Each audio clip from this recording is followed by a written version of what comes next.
इटावा की रामलीला रोड पर खाद्य विभाग की सैंपलिंग कार्यवाही के दौरान विवाद खड़ा हो गया। दुकानदार ने टीम पर रिश्वत मांगने का आरोप लगाया, जिसके विरोध में व्यापारियों ने बाजार बंद कर प्रदर्शन किया।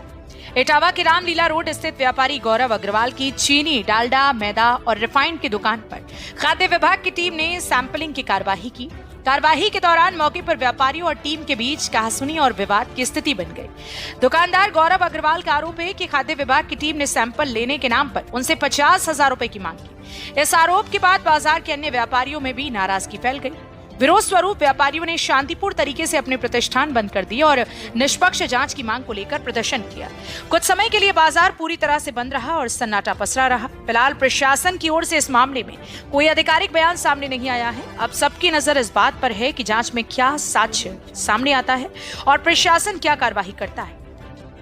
लोग व्यापार बंद करके धरने पर बैठे हैं, किस शिकायत का विरोध कर रहे हैं? न तो कोई धरना है, न कोई प्रदर्शन है। व्यापारियों की आम पीड़ा है, जिससे हम आप सबके माध्यम से शासन प्रशासन को अवगत करना चाहते हैं। व्यापारियों के कई विभाग हैं, केवल खाद्य विभाग से ही इटावा नहीं, पूरे प्रदेश के व्यापारी परेशान हैं। इनकी अवैध वसूली, इन पे इतने पावर हैं कि उस पावर के सहारे व्यापारियों के साथ नाजायज उत्पीड़न करते हैं।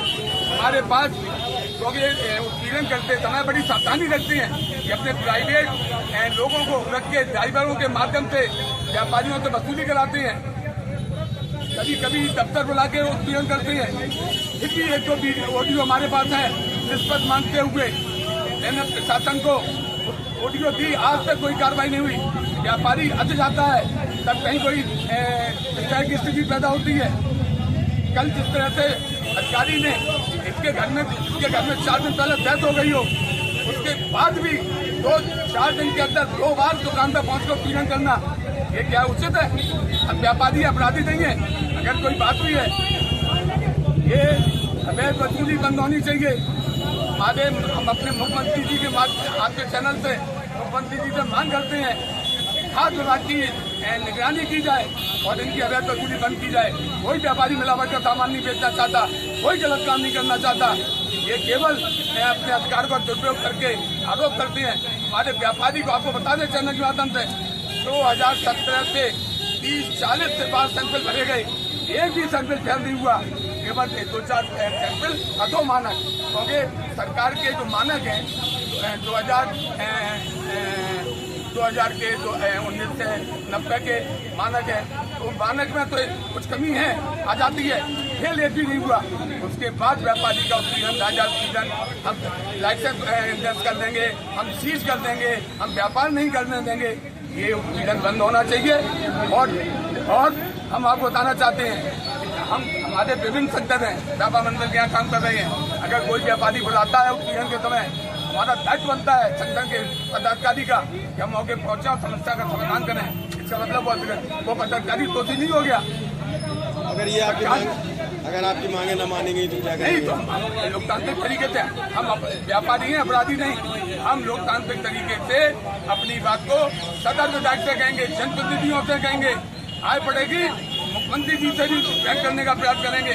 इस लड़ाई को पीछे नहीं हटेंगे और व्यापारियों का पीड़न बंद हो, व्यापार मंडल की मांग है। क्या पहले आपके पास जो ऑडियो थे उनकी आपने किस किस से शिकायत की? हमने ऑडियो अपनी माननीय विधायिका जी के माध्यम से डीएम साहब को दी।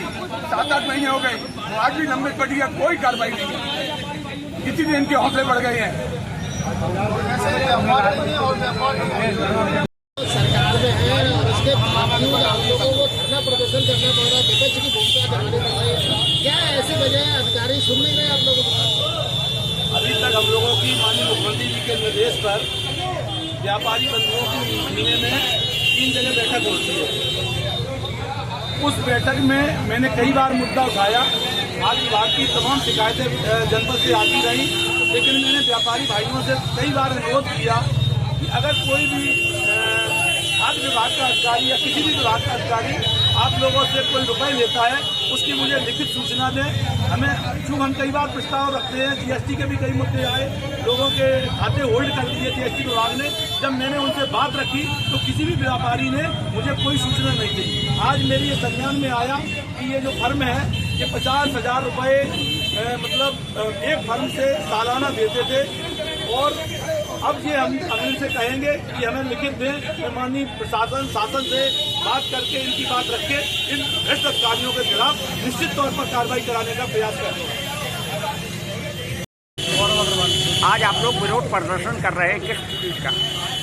हमारे ऊपर खाद्य विभाग के द्वारा जो उत्पीड़न किया जा रहा है उसके विरोध में हम सब व्यापारी भाई एकजुट होकर अपने अपने कारोबार बंद कर इसका स्वेच्छा से बिना किसी के दबाव में अपनी स्वेच्छा से अपने प्रतिष्ठानों को बंद करके शांतिपूर्वक हम लोग विरोध कर रहे हैं। तो इसमें क्या हुआ था, कल आपके यहाँ ये लोग सैंपलिंग करने पहुंचे थे? हमारे यहाँ सैंपलिंग करने का ये कल नहीं, पहले ये पहुंचे थे 4 तारीख को, 2 दिन पूर्व। इन्होंने कल्याण वर्मा जी के कहने पर एक शिकायती पत्र लाया उनके पास, जो आज से पहले 50 बार हो चुकी है पहली सैंपलिंग हमारे यहाँ। तब 4 तारीख को ये फिर कमलेश वर्मा के नाम से शिकायत लेकर आ गए और हमारे यहाँ हम पे दबाव बनाया कि आप अपना निरीक्षण कराइए। हमने इनसे कहा हमारे यहाँ कमी हो गई है, हमारे बड़े भाई एक्सपायर हो गए हैं, आप हमको 2-4 दिन का समय दे दीजिए। इन्होंने हमारी बातों को अनदेखा करके नाराजगी जाहिर करते हुए हमने जब अपने व्यापार मंडल के पदाधिकारियों से बात कराई तो उसके बाद कह के चले जाते हैं कि आप कल सुबह ऑफिस में आइएगा, तब बात करेंगे। 5 तारीख को मेरा बड़ा भाई अजय जी के साथ ऑफिस में गया तो इन्होंने वहाँ तमाम बदतमीजी के साथ में बात की। इन्होंने कहा कि 50,000 रुपये आपको दे दो, आपकी कार्रवाई यही स्थगित करके हम निपटा देंगे। हम लोगों ने जब इन लोगों ने मेरे बड़े भाई ने मना किया तो उन्होंने तुरंत वहीं धमकी दी कि आपके यहाँ आज सीज करने का कार्यक्रम तैयार है, आप दुकान नहीं पहुँच पाएंगे, आपकी दुकानें सीज कर दी जाएंगी। हम लोगों ने दुकान पर आकर इन लोगों के हमारे पहुँचने से पहले ही वो पहुँच गए, बड़े भाई के पहुँचने से पहले ही वो पहुँच गए। जब लगभग 10-12 लोगों के साथ में इतना दबाव बना दिया बदतमीजी के साथ में कि आप हमारी दुकान सीज होगी, ये खोलो वो खोलो, ये करो वो करो। ऐसा लग रहा था कि हम लोग कितने बड़े गुंडे माफिया बदमाश हो गए हैं। व्यापार करना गुनाह है, 50 सालों से सब पूरे मार्केट में सेवा दे रहे हैं, कहीं से कहीं तक कभी गलत नहीं पाए गए हैं, लेकिन सिर्फ एक व्यक्ति कमल वर्मा के द्वारा की शिकायतों पे हम लोगों को गलत ठहराया जा रहा है। क्या लगता है आपकी बातों को मांग पूरी करी जाएगी? जी साहब, क्या लगता है आप लोगों को कि प्रशासन आपकी बात को मानेगा? बिल्कुल सर, हम तो यही अपेक्षा करेंगे, प्रशासन को मानना चाहिए, इस पर जांच करानी चाहिए। कल जो अधिकारियों ने कहा है कि उनके साथ में मारपीट की घटना घटित हुई है, ये सरासर निराधार है। किसी भी अधिकारी के साथ कोई भद्रता नहीं की गई है, सभी ने सैंपल लिए हैं और उसके बाद इन्होंने हमारे ऊपर आरोप प्रत्यारोप लगाकर कैसे भी करके बस हमको बस सीज करना है, वहाँ से चले गए। बाद में प्रशासन को उल्टी सीधी सूचना दी, गलत सूचना के तहत डीएम साहब को कि हमें सैंपल नहीं भरने दे रहे हैं, जबकि इनको किसी ने नहीं रोका। इन्होंने बाद में आके भी सैंपल भरे, हमारी टंकियाँ सीज कर दी, उनमें लगभग कम से कम 30 से लेकर 40 लाख रुपए का माल है। जो अगर ये सैंपल अगर हमें 10-15 दिन के अंदर पास करके या फेल की रिपोर्ट नहीं देंगे तो सारा माल खराब हो जाएगा, इसकी भरपाई कौन करेगा? हमने कहा तो अभी इन्होंने नहीं सुना हमारा और हम लोगों को दोषी ठहराते हुए कि आप लोगों ने हमारे साथ गलत अभद्र व्यवहार किया, जो निराधार बिल्कुल निराधार है। इसकी यही मांग है साहब कि हम लोगों के साथ अन्याय ना हो, इस पर जांच करा दी जाए साहब, अन्याय ना हो साहब, गलत है।